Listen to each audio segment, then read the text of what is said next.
음함을 이용하시면 되겠습니다.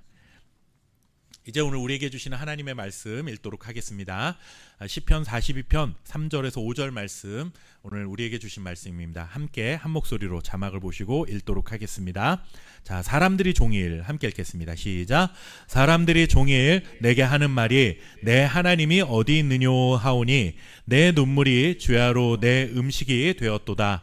내가 전에 성의를 지키는 무리와 동행하여 기쁨과 감사의 소리를 내며 그들을 하나님의 집으로 인도하였더니 이제 이 일을 기억하고 내 마음이 상하는도다.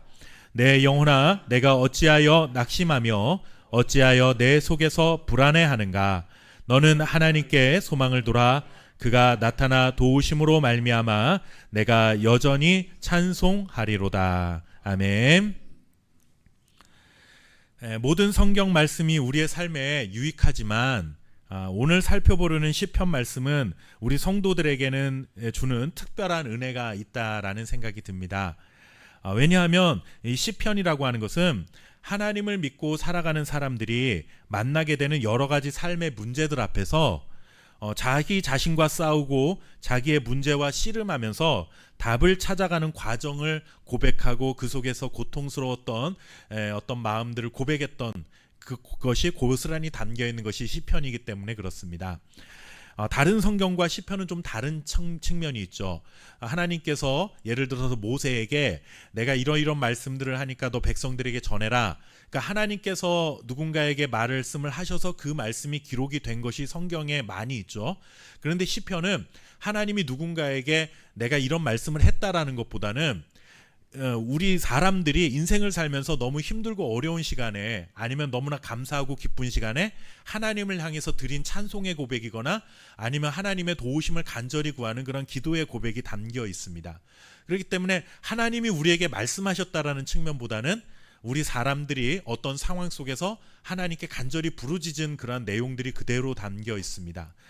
그러다 보니까 솔직히 하나님의 말씀이라는 믿음을 가지고 우리가 성경을 읽고 묵상을 할 때 하나님의 말씀이 참 우리와의 삶과는 동떨어져 있다라는 느낌을 받을 때가 있잖아요.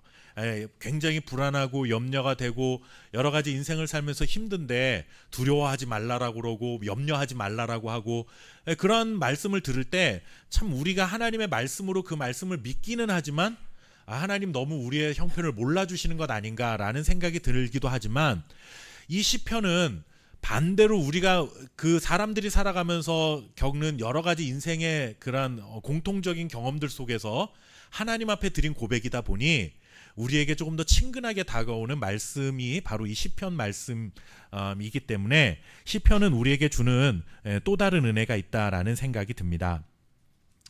신앙생활을 하는 사람들이라면 시간과 장소에 관계없이 만나게 되는 여러 인생의 고민들이 있습니다. 그런 고민들 앞에서 하나님의 응답을 기다리고 있는 모습들이 그려지고 있는 시편은 우리의 어떤 이성적인 부분만 하나님을 믿어야 되겠다라고 하는 그런 결단을 하게 만드는 것이 아니라 우리의 감정들까지도 움직여서 정말 하나님을 깊이 사랑하고 의지하고 살아가야겠구나 라고 하는 이런 공감할 수 있는 기회를 주는 것이 시편이 아닐까라는 생각을 합니다. 이런 면에서 저는 시편이 매우 우리 성도들에게는 유익하다라는 생각이 듭니다. 하지만 이 개인적인 감정과 내면의 깊은 탄식을 또 시라는 언어로 표현하고 있기 때문에 우리가 시편을 읽으면서도 이해하기 어려운 측면이 분명히 있기는 있습니다. 여러분들 시집을 읽으면은 이해하기 힘든 부분이 있잖아요. 이렇게 소설책은 이런 수필이나 소설책은 길게 설명을 하잖아요. 이게 이렇기 때문에 이렇습니다라고 설명을 하기 때문에 그 글을 잘 따라가면 이게 무슨 글인지 잘 이해가 되는데 시집은 그런 게 아니죠. 이제 시인이 어떤 마음을 가지고 이렇게 함축적으로 한 단어 혹은 한 문장에 그것을 다 담아놨는지 사람들이 분석을 하기도 하고 연구를 하기도 하지만 사실 그것이 정확한 것인지는 솔직히 모르는 일이잖아요. 그 시인이 정말 쓸 때 그렇게 그런 마음을 가지고 썼는지는 우리가 솔직히 100% 장담할 수 없는 부분이 있습니다. 그래서 굉장히 이렇게 함축된 언어로 자신만의 생각을 담아놓는 것이 시이기 때문에 이 시편은 굉장히 가깝게 느껴지면서도 어떤 측면에서는 굉장히 이렇게 이해하기가 어려운 이 사람은 어떤 마음으로 이런 고백을 했을까라는 것까지 이해를 하려고 하다 보면 굉장히 어려운 측면이 있는 것이 사실입니다. 그래서 더군다나 이 시편은 우리가 잘 알지도 못하는 히브리어 원어로 되어 있는 그런 성경이잖아요.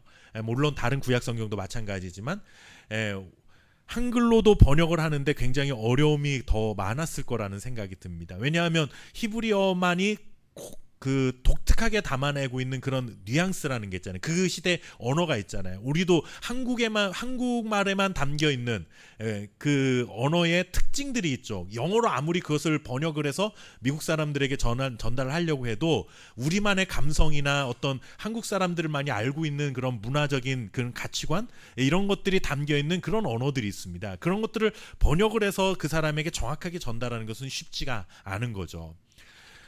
시편도 마찬가지입니다. 그래서 시편은 우리가 한글로 된 있는 시편을 읽을 때 굉장히 공감이 되고 마음이 위로가 되는 측면이 있기도 하면서도 한편으로는 굉장히 또 멀게 느껴지는 부분들도 없잖아 있습니다.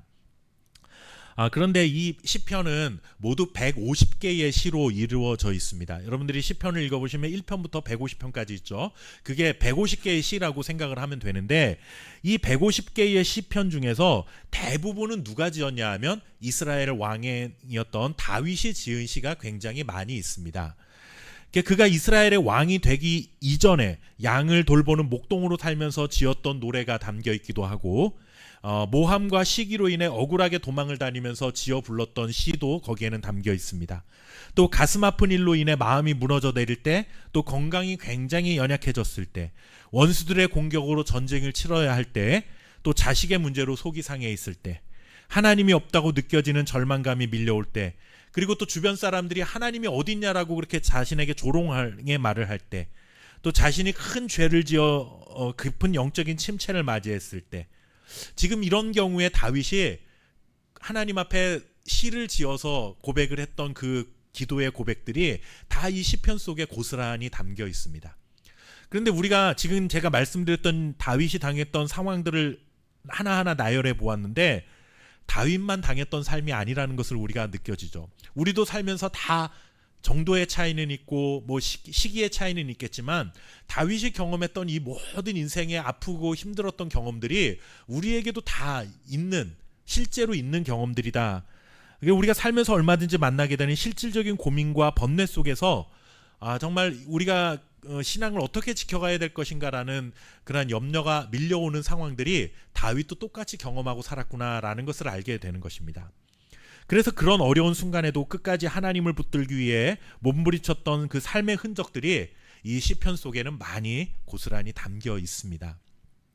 오늘 우리가 읽은 시편 42편은 어떤 이유에서인지 확실치는 않지만 큰 공경에 빠져 있어서 정말 깊은 침체 속에서 힘든 시간을 살아내고 있는 그 시인의 모습을 우리가 발견하게 됩니다. 이 시인은 자신을 스스로 이렇게 부르짖고 있습니다. 뭐라고 하냐면 내 영혼아 내가 어찌하여 낙심하며 어찌하여 내 속에서 불안해하는가 라고 고백을 합니다. 낙심하고 불안해하고 있는 사람이 지금 이 시를 고백하고 있다는 것입니다. 여러분들 낙심하고 불안해하는 것은 우리의 인생에서 뗄래야 뗄 수 없는 동반자와 같은 그런 함께 가고 싶진 않은데 어쩔 수 없이 함께 가고 있는 친구 같은 그런 자들 아닙니까? 바로 낙심과 불안해하는 마음. 이 말 속에는 이런 의미가 담겨 있습니다. 내가 이렇게 낙심하면 안 되는데, 내가 이렇게 불안해하면 안 되는데 내가 지금 왜 이렇게 낙심하고 있으며 불안에 떨고 있을까라고 하는 자신의 현실과 그리고 또 하나님 앞에서 그래서는 안 된다라고 하는 어떤 마음가짐이 이렇게 서로 괴리감이 생겼을 때 고백하고 있었던 그러한 시인의 고백이다라는 것입니다. 스스로 마음을 다잡기 위해 무척이나 애를 쓰고 있기는 하죠. 그렇지만 그럼에도 불구하고 불안에 떨고 있는 자신의 모습을 그대로 표현해주고 있는 것입니다. 어떤 심각한 문제로 낙심되고 불안에 사로잡히면 그 다음에는 우리에게 이렇게 침체가 찾아옵니다. 그것이 심각해지면 우울증이라는 그러한 증상으로도 찾아올 수가 있죠. 의기소침해진다라는 말로 이해하면 아마 쉬울 것 같습니다.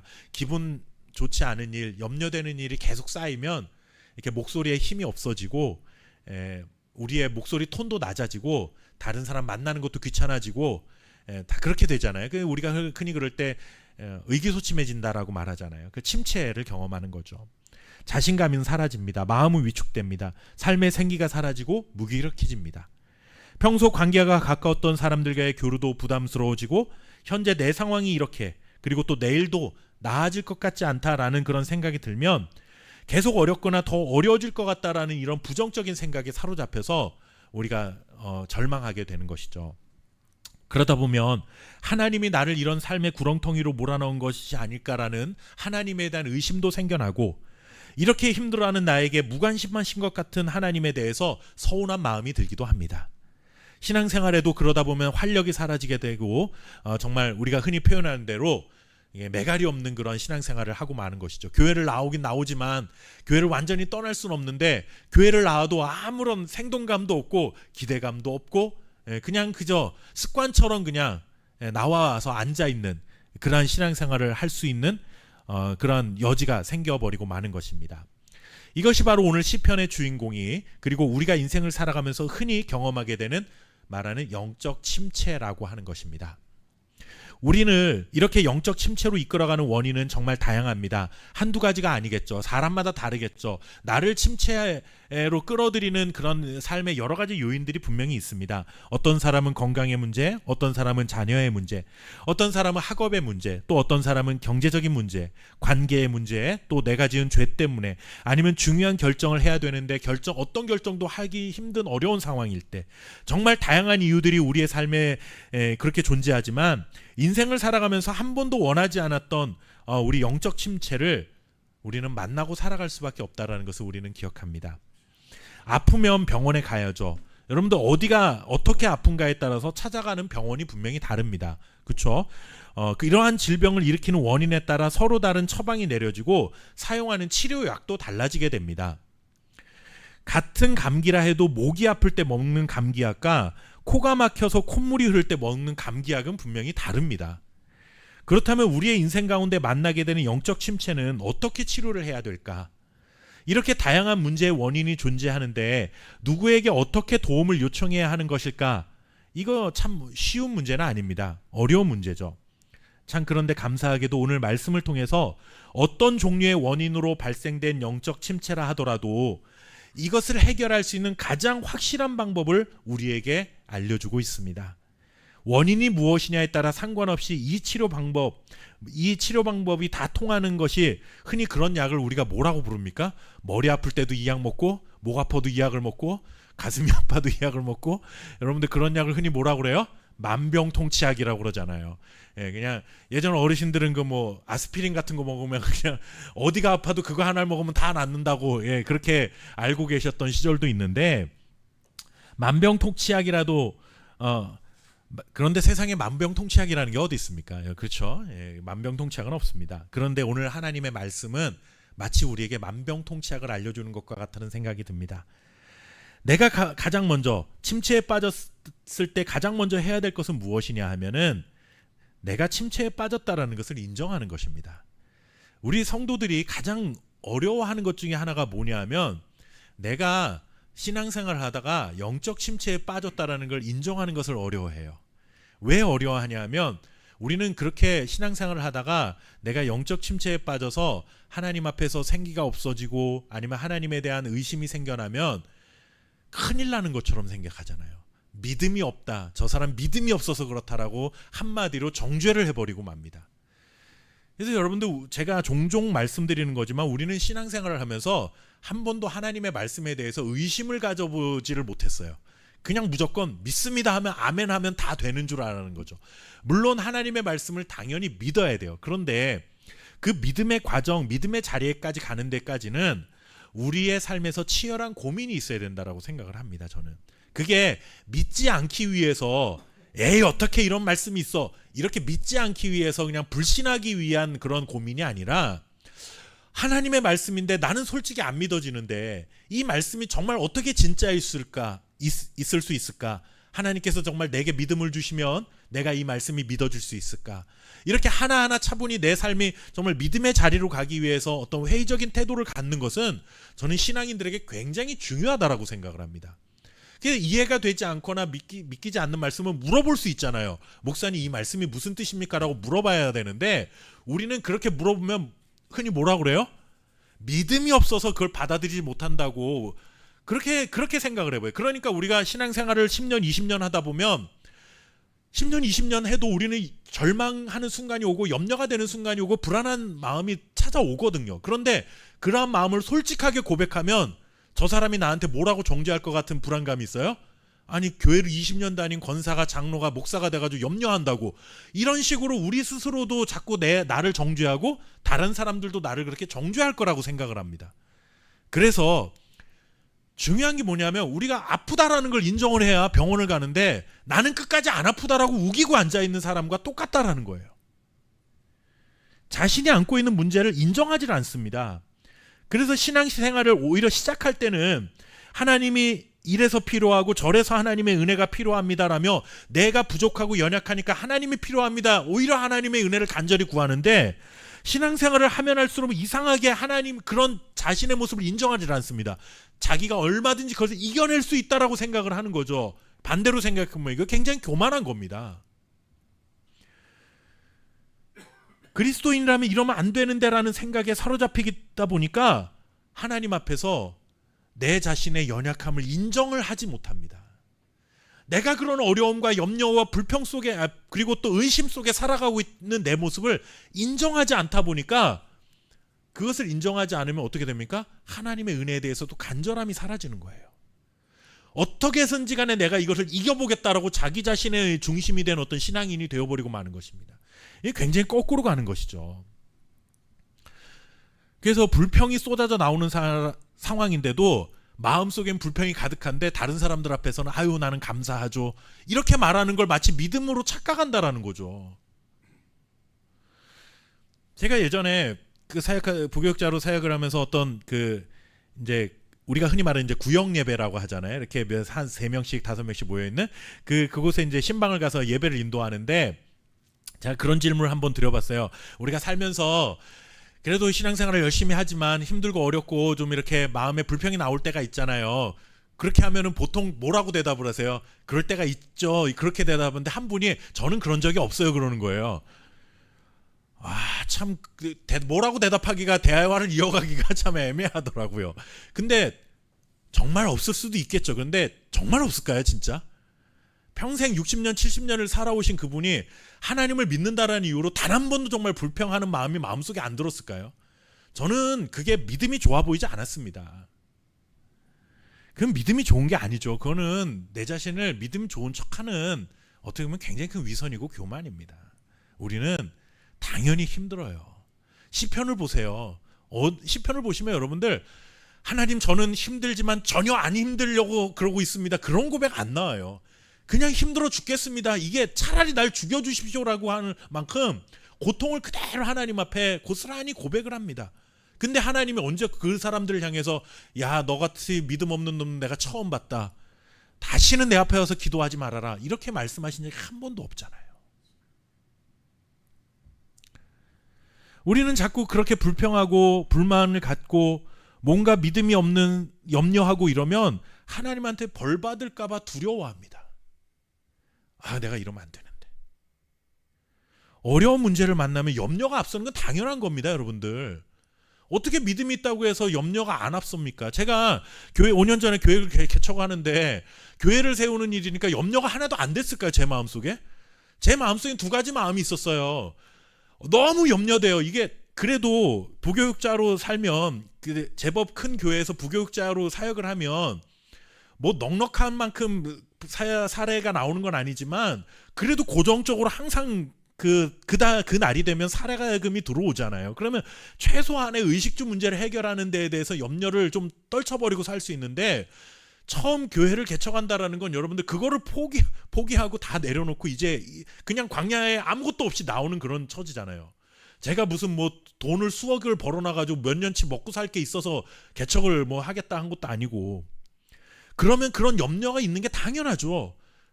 근데 제가 정말 현실적으로 너무 염려됩니다. 그런데 옆에 누가 목사님이 야 너는 하나님을 믿는 목사가 그 염려해서 되겠냐? 이러면 여러분들 그 사람하고 다시는 대화하고 싫지잖아요. 전 그런 사람 안 만나요. 다시는 제가 연락도 안 할 거고 만나자고 해도 안 만날 겁니다. 여러분들, 염려되는 건 당연한 겁니다. 근데 그런 마음 안에서도 또 뭐가 있는 거예요? 그렇지만 하나님께서 내가 이렇게 염려함에도 불구하고 하나님이 교회를 세우시는 이 일들을 통해서 놀라운 기적 같은 일들을, 역사를 일으키실 거야 라는 믿음이 있으니까 염려를 가지고도 그 자리에 서는 거 아닙니까? 저만 그렇습니까? 여러분들도 마찬가지잖아요. 되게 염려돼요. 이거 하면 큰일 날 것 같아요. 안 해야 될 거, 차라리 안 하는 게 본전이라도 찾는 거 아닐까라는 생각이 드는 순간이 있어요. 그런데 하나님은 자꾸 그 자리로 날 인도하세요. 그러면 그럴 때 갖는 게 우리 여러분들 믿음이 없는 거라고 착각하지 마십시오. 염려하지만 그 염려를 이기고 나서라도 그 자리에 있는 이유는 무엇입니까? 그래도 하나님이 나를 이끌어 주시지 않을까라는 그 자그마한 믿음이 있기 때문에 우리가 그 자리에 있는 것이죠. 그러니까 여러분들, 화가 나면 좀 분노도 좀 하십시오. 시편을 보시면요, 남을 저주하는 시도 있습니다. 근데 우리는 단 한마디도 그 사람한테 아유 저런 나쁜 놈 막 이렇게 얘기하면은 와, 교회 다니는 사람이 그런다고. 제가 어디 가다 여러분들하고 운전하고 가다가 뭐 신호 안 지키고 이런 사람 있어가지고 제가 열이 확 받아가지고 저런 나쁜 새끼 만약에 이러면 아마 저한테 시험 드실 분 계실 거예요. 목사님이 저런 말 한다고. 여러분들, 그런데 시편을 보세요. 나쁜 놈은 나쁜 놈이라고 저주하고요, 하나님이 벌 내려달라고 저주도 합니다. 화나면 분노도 좀 할 수 있는 거죠. 하나님이 어딨냐라고 따지는 시편도 있습니다. 어려우면 염려하고 힘들면 한숨 짓고 슬프면 침상이 다 젖도록 눈물 흘려야 되는 게 우리의 솔직한 현실 아닙니까? 삶이죠. 우리에게 깊은 영적 침체가 찾아오면 가장 먼저 해야 될 일은 내가 지금 낙심되고 마음이 너무 불안합니다. 하나님, 내가 너무 염려스럽습니다 라는 것을 인정하는 것입니다. 근데 인정하는데 중요한 거는 하나님 앞에서 인정하라는 것이죠. 불평을 하더라도 하나님 앞에 가서 불평을 하라는 거예요. 그렇게 인정한다고 해서 여러분들 내가 그리스도인이 아닌 것 절대 아닙니다. 우리 자녀가 반찬이 맛없다고 불평한다고 해서 그 순간 반찬 투정하는 그 자식에게 넌 나 호적에서 파버릴 테니까 나가! 그러는 부모가 세상에 어디 있어요, 여러분들. 반찬 투정해도 여전히 내 자녀는 내 자녀잖아요. 하물며 우리보다 더 넓은 마음을 가지고 우리를 사랑하시는 하나님께서 낙심될 만한 일을 만나서 낙심했다고, 불안해할 만한 일을 해서 만났다고 불안해한다고 해서 이제부터 너는 내 자식 아니야 라고 그렇게 말씀하실까요? 낙심하지 않으려 노력하고 불안해하지 않으려고 노력함에도 불구하고 여전히 우린 낙심합니다. 여전히 나는 불안해합니다. 다른 사람에게는 몰라도 적어도 하나님 앞에서는 나의 그런 연약함을 그대로 인정할 수 있어야 합니다. 그래야 다음이 보이는 겁니다. 내가 지금 그런 상태에 있다는 것을 정직하게 인정해야만 이 문제로부터 빠져나올 수 있는 방법을 더욱더 간절히 찾게 되잖아요. 내가 아프다라는 걸 인정해야 어디 병원에 가면 나을 수 있을까? 간절히 그 병원을 찾아보지 않겠습니까? 아, 이 선생님이 잘한대. 아니면 저 선생님이 더 잘한대. 근데 내가 아프다라는 걸 인정을 안 하면 나는 집에서도 얼마든지 나을 수 있어 하면은 계속 그 병을 끌어안고 살아가야 되는 거예요. 영적 침체인 것도 마찬가지입니다. 물에 빠진 사람은 정신이 없죠. 그래서 아무리 수영을 잘하는 사람도요, 물에 빠지면 허우적거리게 됩니다. 평소에 수영장에서 아무리 수영을 잘하는 사람도 바다에서 한번 그 심리적으로 위축이 되면 마치 수영을 못하는 사람처럼 허우적대게 돼 있어요. 근데 그런 사람에게 내가 수영 잘한다고 직접 다가가서는 안 되죠. 여러분들, 내가 직접 그런 상황을 안 만나봤어도 우리 많이 배우잖아요. 절대로 물에 빠져서 허우적대는 사람 옆에 직접 가서는 안 된다. 뭐 이렇게 붙잡을 만한 나뭇가지나 아니면은 뭐 그 로프 줄을 던져줘야지, 튜브를 던져줘야지 너가 직접 가면 안 된다라고 말을 하죠. 왜냐하면 본능적으로 그 물에 빠진 사람은 살려는 의지가 생기기 때문에 거의 초인적인 힘으로 뭐라도 붙잡으려 하기 때문에 그렇습니다. 그래서 우리 머리나 이렇게 어깨나 팔을 붙들리면 우리가 힘으로 빠져나가기가 쉽지 않다라는 거죠. 그래서 여러분들, 우리 옛말에 그런 게 있잖아요. 지푸라기라도 붙잡는 심정이라고 말하잖아요. 그 심정이 어떤 건지 아마 다 아실 겁니다. 그렇게 지푸라기라도 잡으려는 마음의 의지를 보이는 것은 왜 그렇습니까? 살고자 하는 희망이 있기 때문에 그렇죠. 내가 물에 빠져 나와야 되는데 나 혼자는 못 빠져나오니까 뭐 지푸라기라도 붙잡아야만 그것을 의지해서 나와야 되겠다는 간절함이죠. 절박함입니다. 이제 정말 죽었구나, 나는 희망이 없구나 하는 순간은 여러분들 해결 방법을 찾으려는 의지마저도 잃어버리게 됩니다. 내가 어디가 아픈데 병원을 여러 군데 갔어요. 근데 모든 의사들이 다 이제 당신 3개월밖에 살지 못합니다. 치료 방법이 없습니다. 라고 하면 처음에는 그렇게 몇 군데 병원을 찾아갈 때에는 그래도 혹시라도 치료 방법이 있을까라는 그 절박함이 그렇게 찾아다니게 만들죠. 그런데 5군데 6군데 우리나라에서 제일 큰 병원이라고 하는 데를 다 돌아다녀 봤는데도 똑같이 다 그렇게 결론을 내린다면 그 다음에 우리는 뭐가 찾아옵니까? 아, 이제 할 수 없구나. 포기하게 되죠. 살려는 의지마저 이제 잃어버리게 됩니다. 해결 방법을 찾으려는 의지를 잃어버리게 됩니다. 내가 낙심되고 불안합니다. 인정하는 것은 살려고 지푸라기라도 붙잡으려는 의지가 있다라는 증거입니다. 그래야 어떻게 하면 해결할 수 있을까 방법을 찾게 되죠. 내 자신의 연약함을 인정하면 할수록 그 간절함은 더해집니다. 내가 할 수 없으니까 저 사람에게 도움을 꼭 필요로 하니까, 저 사람의 도움이 꼭 필요하니까 더 간절하게 그 사람에게 간절하게 구해야 되죠. 도움을 구해야 됩니다. 때로는 불평이 납니다. 화가 납니다. 염려가 됩니다. 불안합니다. 낙심이 됩니다. 슬프고 아프고 속상합니다. 라고 하는 이런 부정적인 감정을 솔직히 인정하고 그 다음 단계로 우리는 나아가야 합니다. 이제는 그 다음 단계가 무엇입니까? 도움이 될 수 있는 방법을 찾는 것입니다. 혼자의 힘으로 되는 일이 아니라면 도움을 받아야죠. 나 혼자 할 수 없으면 누군가의 도움을 받아야죠. 몸이 아픈데 며칠 끙끙 앓다가 자연히 나을 수도 있다면 그렇게 할 수도 있는 일이지만 그런 병이 아니라면 병원을 가서 의사 선생님을 만나고 치료 방법을 찾아야 됩니다. 그것처럼 우리가 낙심되고 불안에 사로잡혀 깊은 침체 속에 살아가고 있는데 아무리 생각해봐도 내가 해결할 수 없는 문제라고 한다면 그 문제를 인정하고 그 문제에 도움을 줄 수 있는 자를 찾아가야 합니다. 그게 바로 누구입니까? 전능하신 하나님이십니다. 오늘 시인이 당한 어려움은 이 정도입니다. 사람들이 말하기를 하나님이 어디 있냐라고 조롱을 하는 거예요. 힘들어하니까 와가지고 그렇게 조롱해. 야, 너 보니까 하나님이 어디 있어? 야, 다 그렇게 하나님 없이도 잘 사는데 너 하나님 믿는데 왜 이렇게 힘들어? 하나님 없어. 이렇게 막 조롱하는 그런 상황 속에 살아가는 거예요. 그러니 여러분들, 이 사람은 눈물이 흘러납니다. 그 눈물이 내 음식이 될 정도다라고 고백을 합니다. 얼마나 많이 울면 그랬습니까? 너무나 가슴이 아픈 일을 당했기 때문에 눈물만 흐르는 거죠. 그런 흐르는 눈물을 음식으로 삼아야 할 만큼 슬픔 가운데 있습니다. 이렇게 절망적인 상황, 불안 때문에 꼼짝달싹할 수 없는 상황을 맞이한 시인 이렇게 고백합니다. 우리 시편 42편 1절 말씀 같이 한번 읽어보겠습니다. 자, 하나님이여, 함께 읽겠습니다. 시작. 하나님이여, 사슴이 시냇물을 찾기에 갈급함같이 내 영혼이 주를 찾기에 갈급하니이다. 아멘. 낙심되고 불안에 붙들려 아무것도 할 수 없는 상황이었지만 물에 빠진 사람이 지푸라기라도 붙잡는 심정으로 내 영혼이 그렇게 하나님을 간절히 찾고 있습니다. 하나님의 얼굴을 내가 바라봅니다. 하나님께서 구원해 주시기를 나는 간절히 기다리고 있습니다. 라고 고백합니다. 다른 사람들은 하나님이 어디 있냐라고 모두가 조롱하지만 그럼에도 불구하고 나는 믿습니다. 하나님은 나를 절대로 외면하지 않으실 것을 나는 믿습니다. 라고 고백하고 주님의 도우심을 구하고 있는 것입니다.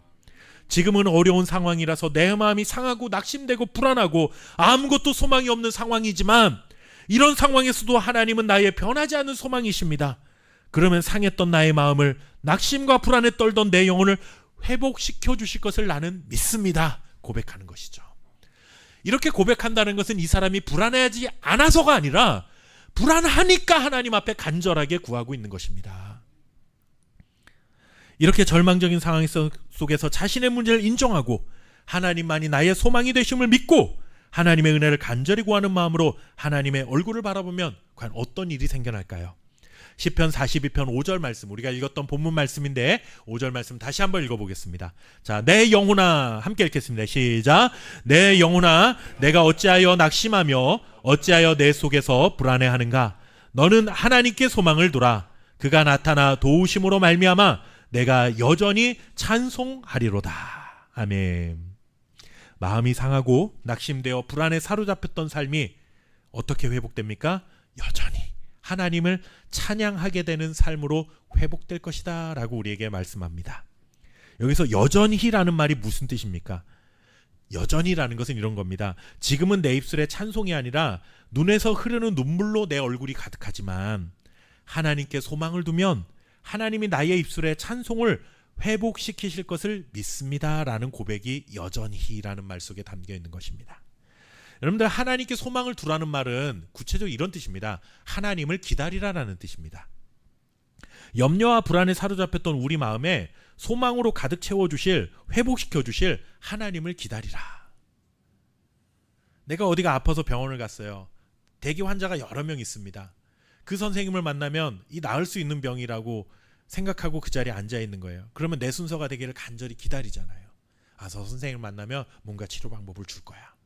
그렇게 기다리는 것처럼 소망을 가지면 기다리게 되어 있습니다.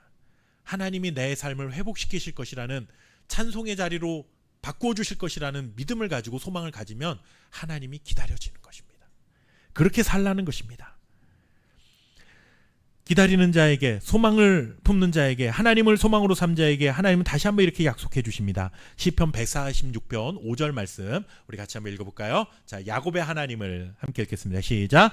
야곱의 하나님을 자기의 도움으로 삼으며 여호와 자기 하나님에게 자기의 소망을 두는 자는 복이 있도다. 아멘. 하나님을 우리의 도움으로 삼으십시오. 하나님은 어떤 세상에서도 저와 여러분의 소망이 되시는 줄 믿습니다. 그 하나님을 간절히 기다리는 자에게 복이 임하게 될 것입니다.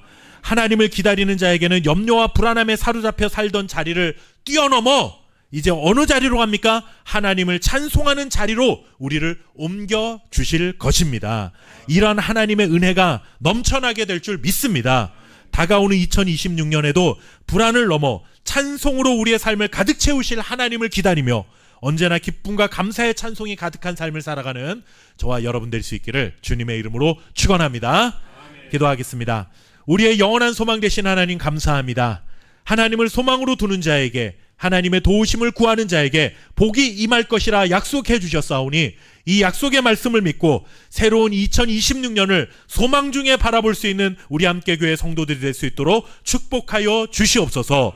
불안하고 염려하고 또 하나님 아버지 정말 우리에게 절망이 찾아오는 순간들이 있지만 그것 때문에 우리의 삶이 정말로 다 무너져 갈 것 같은 하나님 아버지 어려운 순간들을 맞이한다 할지라도 하나님은 그런 순간에도 우리의 소망 되심을 믿습니다. 주만 바라보게 하시고 은혜의 얼굴을 바라보며 날마다 믿음으로 승리하는 사랑하는 우리 성도들이 될 수 있도록 축복하여 주옵소서.